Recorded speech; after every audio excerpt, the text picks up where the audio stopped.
ان الحمد للہ نحمده ونستعینه ونستغفره ونعوذ باللہ من شرور انفسنا ومن سیئات اعمالنا من يهده الله فلا مضل له ومن يضلل فلا هادي له واشهد ان لا اله الا الله وحده لا شريك له واشهد ان محمدا عبده ورسوله اما بعد فان خير الحديث كتاب الله وخير الهدي هدي محمد صلى الله عليه واله وسلم وشر الامور محدثاتها وكل محدثة بدعة وكل بدعة ضلالة وكل ضلالة في النار.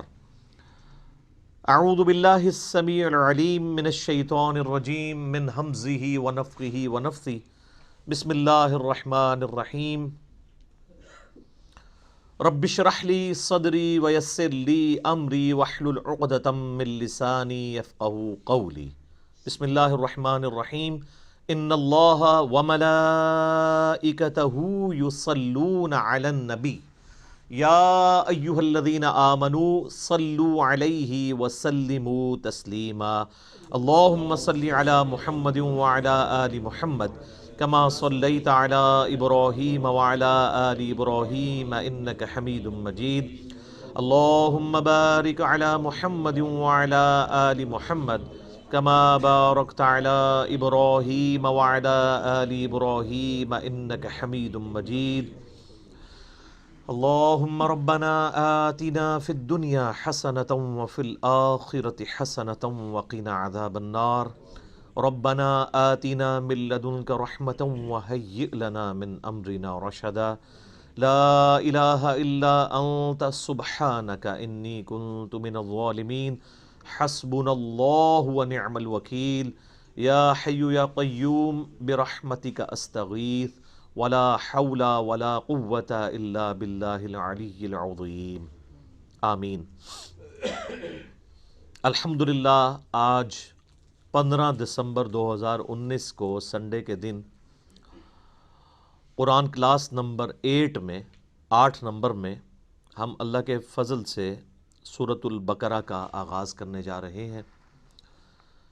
ہماری کلاس نمبر 7 پوری کی پوری سورۃ الفاتحہ کے اوپر تھی، چونکہ وہ قرآن حکیم کا مقدمہ ہے اور قرآن کی چند صورتوں میں سے ہے ایسی صورت جو مکمل طور پر یکمشت نازل ہوئیں. سورۃ الفاتحہ جو ہے وہ نزول کے اعتبار سے تو مکی صورت ہے، لیکن پورے قرآن کا مقدمہ ہے. قرآن حکیم میں اب جتنے بھی مضامین آئیں گے ان سب کی جڑ سورۃ الفاتحہ کے اندر آ چکی ہے. سورۃ الفاتحہ کے کنزیکٹو بعد اللہ تعالیٰ نے سورۃ البقرہ کو مصحف کی ترتیب میں رکھا ہے. اگرچہ یہ ترتیب نزولی کے اعتبار سے مدنی صورت ہے، لیکن مصحف کی ترتیب میں یہ اگر سورۃ الفاتحہ کو قرآن کا مقدمہ مانا جائے تو پہلی صورت قرآن پاک کی سورۃ البقرہ ہے. اپنے حجم کے اعتبار سے سب سے بڑی صورت ہے قرآن حکیم کی، اور مضامین کی گہرائی کے اعتبار سے بھی اگر کوئی شخص سورۃ البقرہ مکمل کور کر لے تو اسے آلموسٹ پوری کے پورے قرآن پاک کی ڈاکٹرن کلیئر ہو جائے گی. اور ظاہر ہے یہ آلموسٹ 2.5 پاروں پہ پھیلی ہوئی صورت ہے. آپ کو پتہ ہے کہ قرآن حکیم میں 2/3 قرآن جو ہے وہ مکی ہے اور 1/3 قرآن جو ہے وہ مدنی ہے. اس 1/3 قرآن میں سے بھی 2/3 حصہ وہ پہلے آلموسٹ 6.5 پارے ہیں جو 4 صورتیں ہیں مدنی. سورہ فاتحہ تو مکی ہے، وہ مقدمہ ہے. اس کے بعد سورہ البقرہ، سورہ آل عمران، سورۃ النساء اور سورۃ المائدہ، یہ کنزیکٹو 4 مدنی صورتیں ہیں اور یہ 6.5 پاروں کے اوپر پھیلی ہوئی ہیں. حالانکہ یہ ترتیب نزول کے اعتبار سے بعد کی صورتیں ہیں، بلکہ سورۃ المائدہ میں تو کچھ آیات ایسی ہیں جو بالکل اینڈ پہ نازل ہوئی ہیں. یہ 4 صورتیں نبی صلی اللہ علیہ وآلہ وسلم کی جو شریعت ہے اس کو آلموسٹ کور کرتی ہیں، پلس آپ علیہ السلام سے جو پہلے اگلی امتیں گزر چکی ہیں جیوز اور کرسچنز ان کے جو ایشوز تھے، انہوں نے جو غلطیاں کیں اور اس کی وجہ سے اللہ تعالیٰ کے عذاب کا کوڑا ان پر پڑا، اور الٹیمیٹلی اللہ تعالیٰ نے یہ ڈیسائیڈ کیا کہ اب نئی امت کھڑی کی جائے گی، اور وہ امتیں جو ہزاروں سال سے اللہ تعالیٰ کی طرف سے اس منصب پہ فائز تھی ان کو معزول کیا جائے گا، اور اسی کے سمبل کے طور پہ پھر تحویل قبلہ بھی ہوئی کہ اب امت بھی نہیں کھڑی کی ہے تو اب قبلہ بھی یروشلم کی بجائے خانہ کعبہ ہوگا جو ابراہیمی قبلہ تھا۔ میرا اس پہ بھی ایک کلپ چڑھا ہوا ہے کہ خانہ کعبہ یہ قبلہ اول بھی خانہ کعبہ ہے اور قبلہ آخر بھی خانہ کعبہ ہے، بیت المقدس یا یروشلم یہ درمیانی قبلہ ہے، کچھ عرصے کے لیے بیچ میں رہا۔ بہرحال وہ انشاءاللہ جب سورۃ البقرہ میں آیات آئیں گی تو ہم انہیں ڈیٹیل کے ساتھ ڈسکس کریں گے۔ ابھی تو چونکہ میں تعارف کے اوپر بات کر رہا ہوں، تو یہ جو 4 صورتیں ہیں یہ بھی جوڑوں کی شکل میں ہیں۔ پہلا جوڑا سورہ البقرہ اور سورہ آل عمران کا ہے۔ سورہ البقرہ مینلی جیوز کے ساتھ، یہودیوں کے ساتھ ڈیل کرتی ہے، اور سورہ آل عمران کرسچنز کے ساتھ، چونکہ وہ بھی اہل کتاب بھی ایک جوڑا تھا تو اس جوڑے کو اس اعتبار سے ایڈریس کیا گیا۔ اس سے اگلی جو 2 صورتیں ہیں سورہ النساء اور سورۃ المائدہ، اس میں بھی اہل کتاب سے بھی اور مشرکین عرب سے بھی اور ساتھ ہی ساتھ جو جیوز اور کرسچنز میں جو خرابیاں تھیں ان کو بھی ایڈریس کیا گیا ہے، اور پلس اللہ تعالیٰ نے جو پرانی شریعت تھی اس کے کچھ احکامات اسی طریقے سے پروسیڈ کروائے اور کچھ احکامات نئے نازل فرمائے شریعت محمدیہ صلی اللہ علیہ وآلہ وسلم کے اعتبار سے۔ لہٰذا ہم یہ کہہ سکتے ہیں کہ یہ جو 4 صورتیں ہیں یہ شریعت محمدیہ صلی اللہ علیہ وآلہ وسلم کو کور کرتی ہیں، پلس جو سابقہ امتیں ہیں جیوز اور کرسچنز ان کے ساتھ ڈیل کرتی ہیں، ان کے ایک جرائم کی لسٹ ہے۔ اور یہی حکمت ہے اس کے اندر کہ یہ صورتیں آغاز میں اس لیے رکھی گئیں تاکہ چونکہ اکثر مسلمان نسلی ہونے تھے، تو نسلاً جو مسلمان ہیں جن کے ماں باپ مسلمان ہیں جب وہ قرآن پڑھیں تو ان کو یہ پتہ چلے کہ اس امت سے پہلے بھی اللہ کی لاڈلی امتیں گزری ہیں، لیکن جب انہوں نے وقت کے پیغمبر کی دعوت کو پس پش ڈال دیا، کتابوں کو پس پش ڈال دیا، تو اللہ تعالیٰ نے پھر ان کا یہ لحاظ نہیں کیا کہ یہ لاڈلی امتیں ہیں، ان میں 3 کتابیں نازل ہوئی ہیں، تورات، زبور، انجیل، اور سینکڑوں صحائف نازل ہوئے ہیں اور ہزاروں پیغمبر آئے ہیں، اللہ تعالیٰ نے انہیں معزول کر کے نئی امت کھڑی کر دی۔ تو اگر تم بھی ویسا ہی کرو گے تو تمہارے ساتھ بھی ویسا ہی ہوگا۔ اور اس پہ جو سورۃ البقرہ کے پہلے 4 رکوع تو چونکہ قرآن حکیم کی پوری دعوت کا خلاصہ ہے، اور اس کے بعد جو اگلے 9 رکوع ہیں وہ بنی اسرائیل کے اوپر اللہ تعالیٰ نے فرد جرم عائد کی ہے، ان کی یعنی جو جرائم ہیں ان کو بیان کیا ہے۔ پھر اس کے بعد 7 یونیورسل ٹروتھ، ہر جرم کے بعد ایک آفاقی حقیقت اللہ نے بیان کی ہے کہ یہ میرا رول ہے، جب کوئی یوں کرے گا میں اس کے ساتھ ایسا ہی کروں گا۔ وہ 7 یونیورسل ٹروتھ بھی انشاءاللہ سورۃ البقرہ کے اندر آئیں گے، لیکن یہ جو پہلے 4 رکوع ہیں یہ پورے قرآن کی دعوت کا خلاصہ ہے۔ پہلے 4 رکوع اگر کور کریں گے تو پھر آپ کو ساری کی ساری اس کتاب کا جو اسلوب ہے، یہ کس طریقے سے گفتگو کرتی ہے، وہ سمجھ آ جائے گا۔ تو چونکہ اکثر نسلی مسلمان تھے اس لیے یہ شروع میں صورتیں ہیں، اگرچہ ترتیب نزول کے اعتبار سے یہ مدنی ہے۔ پلس جو سابقہ امتیں ہیں ان میں بھی آپ دیکھ لیں اس وقت کرسچنز آلموسٹ 1.25 ارب کے قریب ہیں، ان کے لیے تو انٹرسٹ سورۃ الانعام میں یا سورۃ الواقعہ میں یا سورۃ الاعراف میں اس طریقے سے نہیں ہے جو انٹرسٹ ان کا سورۃ البقرہ اور سورہ آل عمران میں ہے، کیونکہ وہ ان کے معاملات کو مینلی ڈیل کر رہی ہے۔ تو اس لیے یہ صورتیں اللہ تعالیٰ نے بڑی حکمت کے ساتھ شروع میں رکھی ہیں، اور یہ یاد رکھیے گا یہ اس وقت جو ہمارے پاس مصحف موجود ہے اپنے نزول کی ترتیب کے اعتبار سے تو ایسا نہیں ہے، لیکن اللہ کے پاس لوح محفوظ میں اسی ترتیب سے ہے، اور اسی ترتیب سے نبی علیہ السلام نے جو دورہ کیا قرآن کا حضرت جبرائیل کے ساتھ، جو میں نے تعارف قرآن میں 6 لیکچر دے دیے ہیں وہ آپ سن سکتے ہیں، تو یہ نبی علیہ السلام نے مصحف خود لکھوایا اسی ترتیب کے ساتھ۔ میرے بھائیو، سورۃ البقرہ اور سورہ آل عمران جوڑا ہے، اور قرآن حکیم کی آلموسٹ ساری صورتیں ہی اکا دکا کے سوا جوڑے کی شکل میں ہیں۔ یہ ٹروتھ جو ہے سب سے پہلے ریویل کیا ہے حمید الدین فراہی رحمہ اللہ تعالیٰ نے، جن کو فوت ہوئے آلموسٹ 100 سال گزرے ہوں گے۔ ڈاکٹر اسرار صاحب کے بھی آپ سمجھ لیں دادا استاد، غامدی صاحب کے بھی دادا استاد، جو امین احسن اصلاحی صاحب تھے جو غامدی صاحب اور ڈاکٹر سرار صاحب کے مشترکہ استاد ہیں، ان کے وہ استاد تھے. انہوں نے یہ ٹروتھ ریویل کیا اور یہ حقیقت ان پہ اللہ تعالیٰ نے کھولی. ظاہر ہے قرآن کبھی بھی پرانا نہیں ہوگا کہ قرآن حکیم کی صورتیں جوڑوں کی شکل میں ہیں، اور انہوں نے کوئی اس کو انوینٹ نہیں کیا، بلکہ انہوں نے احادیث پہ جب تفکر کیا، پھر قرآن پاک کی آیات دیکھی تو ان کو آئیڈیا ہوا کہ واقعی تو جوڑوں کی شکل میں ہے. صورتوں کو اگر آپ کریٹیکلی واچ کریں، سورۃ الفلق اور سورۃ الناس یہ ایک جوڑا ہے. حدیث میں بھی المعوذتین، دو پناہ دینے والی صورتیں ان کو کہا گیا ہے. اور انسان میں بھی مرد و عورت کا جوڑا جو ہوتا ہے وہ ایک دوسرے کا ریسیپروکل ہوتا ہے، لیکن ایک مشترکہ چیز کی اچیومنٹ کے لیے وہ جوڑا جو ہے یعنی اولاد کی پیدائش کا ذریعہ دونوں کو بنایا گیا. سورۃ الفلق اور سورۃ الناس بڑا پرفیکٹ جوڑا ہے. سورۃ الفلق میں ان چیزوں کے شر کے اگینسٹ اللہ کی پناہ مانگی گئی ہے جو باہر سے حملہ آور ہوتی ہیں، اور سورۃ الناس میں ان چیزوں کے شر کے اگینسٹ پناہ مانگی گئی ہے جو داخلی ہیں، جو اندر سے حملہ آور ہوتی ہیں. تو یہ دونوں چیزیں امپورٹنٹ ہیں، باہر سے حملہ ہونے والی خارجی چیزیں اور داخلی چیزیں. جوڑا ہے. سورہ بقرہ سورہ آل عمران بھی جوڑا ہے. سورۃ البقرہ میں جوز اور سورہ آل عمران میں کرسچنز.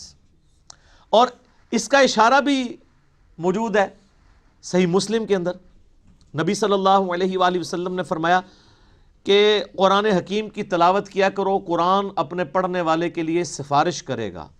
اور پھر آپ نے بالخصوص فرمایا کہ سورۃ البقرہ اور سورہ آل عمران یہ قیامت والے دن دو پرندوں اور دو بادلوں کی شکل میں چمکتے ہوئے، الزہراوین کے الفاظ ہیں، دو چمکتے ہوئے بادلوں کی شکل میں ظاہر ہوں گی اور اللہ تعالیٰ سے جھگڑا کریں گی اس شخص کے حق میں جو ان کی تلاوت کیا کرتا تھا. یہ صحیح مسلم الفاظ ہیں. اور آپ علیہ السلام نے فرمایا کہ اپنے گھروں میں اس کی تلاوت کرو، جادوگر سورہ بقرہ کو نہیں پہنچ سکتے. اور صحیح مسلم شریف میں حدیث ہے کہ جس گھر میں سورہ البقرہ کی تلاوت کی جاتی ہے وہاں سے شیطان بھاگ جاتا ہے، شیاطین بھاگ جاتے ہیں. اور یعنی یہ جادوگروں کے اگینسٹ، شیاطین کے اگینسٹ یہ سورۃ البقرہ جو ہے یہ بڑی پرفیکٹ صورت ہے. اس کے علاوہ بھی یعنی بخاری مسلم میں آپ کو اس کے کئی ایک فضائل مل جائیں گے. میں نے آلریڈی مسئلہ نمبر 112 ABC 3 لیکچرز جو ہیں وہ قرآن حکیم کی 12 صورتوں کے فضائل کے اوپر ریکارڈ کروا دیا ہے. جسے شوق ہو تو وہ ان لیکچرز کو دیکھ لے. اور مسلم شریف کے یہ بھی الفاظ ہیں کہ نبی علیہ السلام نے فرمایا کہ سورہ البقرہ کو پڑھنا برکت ہے اور اسے چھوڑ دینا حسرت ہے. یعنی اس کے اندر وہ فضائل ہیں کہ وہ کوئی محروم شخص ہی اس سے محروم رہے گا. بخاری و مسلم میں ایک اور حدیث ہے، سیدنا اسید بن حضیر رضی اللہ تعالیٰ عنہ کہتے ہیں کہ ایک رات میں سورہ بقرہ کی تلاوت کر رہا تھا تو میرے پاس ایک گھوڑا میرا بندھا ہوا تھا تو اس نے بدکنا شروع کر دیا. تو میں نے تلاوت روک دی تو وہ بالکل سٹیبل ہو گیا. پھر میں نے تلاوت شروع کی، وہ بدکنا شروع ہو گیا. حتیٰ کہ وہ کہتے ہیں میرا ایک چھوٹا سا بیٹا جو پاس ہی لیٹا ہوا تھا یحییٰ، مجھے خطرہ ہوا کہ یہ گھوڑا اس پہ نہ چڑھ دوڑے اتنا بد کے. میں نے پھر تلاوت روک دی تو میں بڑا پریشان ہوا کہ یہ سورہ البقرہ کی تلاوت کرنے سے یہ اس طرح کے ایفیکٹ کیوں آ رہے ہیں. یہ صحیح مسلم میں بھی ہے، بخاری میں بھی حدیث ہے. تو کہتے ہیں میں نے بائی چانس ہی جب نگاہ اٹھا کے دیکھا تو مجھے اپنے اوپر ایک بہت بڑا بادل نظر آیا جس میں کئی ایک چراغ روشن تھے، بیسیکلی وہ فرشتے تھے. اور جب میں تلاوت شروع کرتا تھا وہ بادل نیچے آ جاتا تھا اور اس کی وجہ سے گھوڑا بھی دکتا تھا. تو صبح کے وقت میں نے نبی علیہ السلام سے جب یہ واقعہ بیان کیا تو آپ علیہ السلام نے فرمایا وہ فرشتے تھے جو تمہاری تلاوت سننے کے لیے آئے تھے، اور اگر تم یہ تلاوت جاری رکھتے تو وہ زمین پہ بھی اتر آتے اور عام لوگ بھی ان کو دیکھ لیتے. اچھا یہ ایکسپیرینس اب نہیں ہوں گے. اس طرح کے ایکسپیرینسز نبی علیہ السلام کے مبارک دور میں اس لیے ہوتے تھے کہ اللہ تعالیٰ ایک نئی امت کھڑی کر رہا تھا. صحیح بخاری میں حدیث ہے، عبداللہ ابن مسعود کہتے ہیں کہ ہم نے نبی علیہ السلام کے ساتھ اس حال میں کھانا کھایا ہے کہ ہم جب لقمہ توڑ کے منہ میں ڈالنے لگتے تو ہم اس کی تسبیح کی آواز بھی سنا کرتے تھے. آپ ذرا امیجن کریں کہ آپ جناب کھانا کھاتے ہیں نوالا آپ کے ہاتھ میں اور اس میں سے آواز آ رہی ہو سبحان اللہ وبحمدہ سبحان اللہ العظیم. اب یہ ایکسپیرینسز جو ہیں وہ صحابہ کرام کو اس لیے ہوتے تھے کہ اللہ تعالیٰ نے ان میں ایمان کوٹ کوٹ کے بھرنا تھا. وہ نئی امت کھڑی کی تھی سر، اس لیے پھر ان کا پیشن آپ نے دیکھا ہے نا کہ بڑی تھوڑی سی جماعت کے ساتھ انہوں نے دنیا کی سپر پاورز الٹ کے رکھ دی ہیں. ان کو ایک لمحے کے لیے بھی شک نہیں ہوا تھا کہ ہم جو ہیں وہ کسی غلط دعوت کو لے کے چل رہے ہیں. اسی تو ان کا کانفیڈنس لیول عروج کے اوپر تھا. تو جب وہ اتنے دلیر لوگ جب ٹکراتے تھے تو سامنے لوگ تو ان کا مقابلہ نہیں کر سکتے تھے. سیدنا خالد بن ولید یعنی ان کی مبارک عادت تھی جب بھی میدان جنگ میں جاتے تھے تو اپنے مخالف کمانڈر کو یہ خط لکھا کرتے تھے کہ میں ایسی فوج تم سے لڑانے کے لیے لے کے آیا ہوں کہ جتنا تمہیں عورتوں سے اور شراب سے شغف ہے نا، اس سے زیادہ وہ اپنی موت کو عزیز رکھتے ہیں، کیونکہ ان کے لیے ایک جنت استقبال کر رہی ہے۔ قرآن میں جب آیا کہ بڑھو اس جنت کی طرف جس کی چوڑائی زمین و آسمان کے فاصلے کے برابر ہے، سورۃ الحدید میں، تو سر پھر یہی کچھ ہی ہوگا۔ تو ایسی قوم کا مقابلہ کون کر سکتا تھا؟ تو لیکن اس قوم کو ایمان بالغیب سے ایمان بالشہادہ تک پہنچانے کے لیے نبی علیہ السلام کے مبارک ہاتھوں سے ایسے معجزات کروائے گئے، یا آپ کی مبارک زندگی میں ایسے معجزے ظاہر ہوئے جس سے لوگوں کو یقین آ گیا کہ نبی علیہ السلام اللہ کے سچے پیغمبر ہیں۔ بخاری مسلم میں کتنی حدیثیں ہیں آپ کی مبارک انگلیوں سے پانی کے چشمے جاری ہوتے ہوئے صحابہ کرام نے دیکھے۔ اب اگر کوئی شخص پانی کے چشمے انگلیوں سے جاری ہوتے ہوئے دیکھ لے، اور ایک پیالے میں مبارک ہاتھ رکھنے سے، بخاری مسلم کے الفاظ ہیں، جابر بن عبداللہ کہتے ہیں کہ 1500 صحابہ نے وضو کیا، جانوروں کو پانی پلایا اور سٹور کر لیا، اور اللہ کی قسم وہ پانی اتنا تھا کہ ہم 1,00,000 بھی ہوتے نا تو پانی زیادہ تھا۔ اس وقت بہرحال ہم 1500 تھے۔ اب اس طرح کے بے شمار یعنی ایکسپیرینسز، میں نے اس کے اوپر پورا لیکچر دیا ہے، مسئلہ نمبر 131 ABCD، نبی علیہ السلام کے معجزات کے اوپر، اس کے بعد پھر کرامات، استدراج، علوین، یہ ساری چیزیں کیا ہیں، ان کو میں نے ڈسکس کیا۔ تو اس طرح کے ایکسپیرینسز اس وقت ہو جایا کرتے تھے۔ پھر صحیح مسلم کے اندر ایک حدیث ہے کہ قرآن حکیم کی جو آیت اعظم ہے، آپ علیہ السلام نے ابی ابن کعب سے پوچھا کہ بتاؤ قرآن کی سب سے عظمت والی آیت کون سی ہے؟ تو انہوں نے کہا اللہ لا الہ الا هو الحی القیوم۔ نبی علیہ السلام اتنے خوش ہوئے کہ آپ نے اپنا مبارک ہاتھ ان کے سینے پہ مارتے ہوئے کہا کہ ابو منذر، تمہیں تمہارا علم مبارک ہو، یعنی بڑی آبزرویشن ہے تمہاری کہ تم نے قرآن حکیم کی سب سے عظیم ترین آیت کو، یعنی نبی علیہ السلام کے بتائے بغیر انہوں نے آبزرو کر لیا کہ یہ آیت ہے۔ پھر وہ بخاری میں، وہ بھی سورۃ البقرہ میں ہے، آیت الکرسی، آیت نمبر 255 ہے سورۃ البقرہ کی۔ پھر بخاری میں وہ بڑی لمبی حدیث ہے جو انسانی شکل میں آ کے شیطان جو ہے وہ مال جو تھا، مال غنیمت کہہ لیں، بیت المال کی جو حفاظت کے لیے حضرت ابو ہریرہ کو نبی علیہ السلام نے جو ہے وہ رکھا ہوا تھا، تو رات کے وقت وہ شیطان انسانی شکل میں آتا تھا۔ الٹیمیٹلی جب وہ پکڑا گیا تو اس نے پھر حضرت ابو ہریرہ کو ایک رشوت کے طور پہ آپ کہہ لیں، مدنی رشوت، الیاس قادری صاحب اس طرح کی چیزوں کو استعمال کرتے ہیں نا، تو ایک چھٹکارے کے لیے اس نے کہا میں تمہیں ایک وظیفہ بتاتا ہوں، مجھے چھوڑ دو تم۔ ان کا میں تو نبی علیہ السلام کے پاس پیش کروں گا تمہیں۔ ان کو نہیں پتا تھا یہ شیطان ہے، انسانی شکل میں آیا تھا، کیونکہ اس ٹائم علم غیب نہیں ہوتا تھا، یہ تو بزرگوں کو بعد میں پتہ چل جاتا ہے نا۔ تو حضرت ابو ہریرہ کو تو علم غیب کوئی نہیں تھا۔ اب نبی علیہ السلام کے پاس جب آپ نے فرمایا تمہیں پتہ ہے یہ 3 راتوں سے جو تمہارا مہمان بنا ہوا تھا نا چوری کرنے کے لیے جو بیت المال کی آیا تھا، وہ شیطان تھا۔ البتہ جو اس نے جاتے ہوئے یہ بات کی نا کہ قرآن حکیم میں ایک آیت ایسی ہے کہ اگر تم رات کو بسترے پہ جاتے وقت تلاوت کر لو تو صبح تک اللہ تعالیٰ تمہاری حفاظت پہ ایک فرشتہ معمور کر لے گا، تو وہ ہے تو جھوٹا تھا، اس نے بات سچی کی ہے۔ تو اس سے ایک اصولی بات پتہ چل گئی کہ اگر کوئی جھوٹا شخص بھی صحیح بات کرے نا تو بات کو لینا چاہیے، بندے کو چھوڑ دینا چاہیے۔ یہاں حالت یہ ہے کہ کوئی بندہ جو ہے وہ بات کرتا ہے تو کہتے ہیں اس کی داڑھی پوری نہیں ہے تو ہم اس کی بات نہیں مانیں گے، یہ ہمارے فرقے کا نہیں ہے ہم اس کی بات نہیں مانیں گے۔ وہ یہ دیکھو بات کیا کر رہا ہے، یہ نہ دیکھو بات کون کر رہا ہے۔ یہ نبی علیہ السلام نے ہمیں تعلیم دی ہے، اور مولویوں کی کامیابی کا راز یہی ہے کہ وہ اس حدیث کے اوپر عمل نہیں کرنے دیتے، وہ فوراً ڈکلیئر کرتے ہیں یہ تو بدعتی ہے، یہ تو گمراہ ہے، یہ رافضی ہے، یہ ناسبی ہے، یہ خارجی ہے، یہ بد مذہب ہے، اس سے بچنا ہے۔ تو سب سے بڑا بد مذہب اس روئے عرض پہ اگر کوئی ہو سکتا ہے تو شیطان ہی ہو سکتا ہے نا، اور کنفرم جہنمی اگر کوئی ہو سکتا ہے تو شیطان ہے۔ تو نبی علیہ السلام فرمایا ہے جھوٹا ہے، بات سچی کی ہے۔ تو شیطان اگر سچی بات کرے تو لے لیں، تو اگر آپ ہمیں شیطان ہی سمجھتے ہیں تو تب بھی آپ بات دیکھیں، اب وہ بات آپ کے خلاف ہے۔ تو یہ اسی طریقے سے ہے کہ انگریز آپ کو آگے کہے کہ جی سورہ بقرہ کی آیت نمبر 279 میں اللہ تعالیٰ نے ڈکلیئر کیا ہے اس شخص کو، اللہ اور اس کے رسول کی جنگ ہے اس کے خلاف جو سود کھاتا ہے۔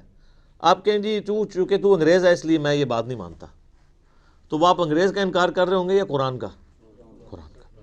تو آپ کو یہ دیکھنا ہے کہ کتاب و سنت کی دلیل اس نے کیا پیش کی ہے، کیونکہ اگر آپ یہ قدغن لگا دیں گے تو پھر سر جو آپ اپنی پبلک پہ قدغن لگا رہے ہیں نا، تو لگانے والوں کو بھی گمراہ ڈکلیئر کیا ہوا ہے دوسرے فرقے والوں نے، پھر وہ بھی بالکل ٹھیک ہے۔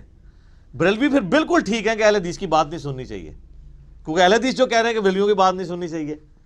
پھر سنی بالکل ٹھیک ہے کہ شیعہ کی بات نہیں سننی چاہیے، کیونکہ شیعہ بھی کہہ رہے ہیں کہ سنیوں کی بات نہیں سننی چاہیے۔ تو اس امام میں سارے کے سارے ہی ننگے ہیں۔ تو آیت اعظم قرآن حکیم کی صحیح مسلم کی حدیث کے تحت آیت الکرسی وہ بھی سورۃ البقرہ کا حصہ ہے۔ پھر صحیح مسلم میں ایک حدیث ہے، حضرت جبرائیل علیہ السلام نبی علیہ السلام کے پاس بیٹھے ہوئے تھے، تو اچانک آواز سنی انہوں نے، تو آسمان کی طرف سر اٹھایا تو کہا یا رسول اللہ صلی اللہ علیہ وآلہ وسلم، آج آسمان کا وہ دروازہ کھلا ہے جو آج سے پہلے نہیں کھلا، اور اس آسمان سے ایک فرشتہ نازل ہوا ہے جو یہ میرے پاس کھڑا ہے، آپ کو سلام عرض کر رہا ہے، اور یہ اللہ کی طرف سے خاص خبر لے کے آیا ہے۔ تو پھر اس نے بتایا کہ اللہ تعالیٰ کی طرف سے آپ کو 2 نوروں کی بشارت ہو جو آپ سے پہلے کسی پیغمبر کو نہیں دیے گئے۔ نمبر 1 سورۃ الفاتحہ، اور نمبر 2 سورۃ البقرہ کی آخری 2 آیات، آمن الرسول بما انزل الیہ من ربہ والمؤمنون۔ اور صحیح بخاری اور مسلم دونوں میں حدیث ہے کہ جو یہ رات کے وقت سورہ البقرہ کی آخری 2 آیات پڑھ لے گا تو اس میں جو کچھ اس نے اپنے رب سے مانگا ہے اس کو عطا کر دیا جائے گا۔ وہ تجدید ایمان ہے، ٹھیک ہے، اس میں سب کچھ ایمانیات ہیں، پھر دعائیں ہیں اللہ سے۔ اسی لیے ہم نے اپنے صبح شام کے اذکار کارڈ، بلو کارڈ کے اوپر یہ وظیفے کے طور پہ لکھا ہوا ہے۔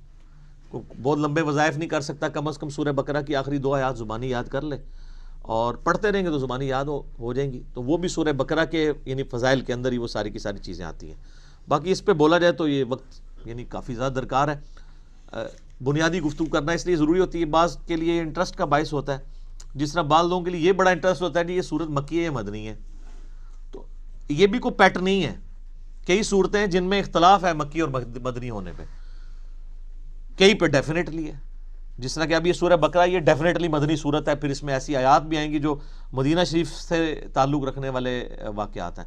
ٹھیک ہے، سورت کے اسلوب کو سمجھنے کے لیے اگر کوئی انٹرسٹ کے طور پہ چاہتا ہے، بہرحال اس سے کوئی فرق نہیں پڑتا وہ مکی ہے مدنی ہے، اصل چیز ہے قرآن کا کانٹیکسٹ قرآن کے اندر کلیئر ہے۔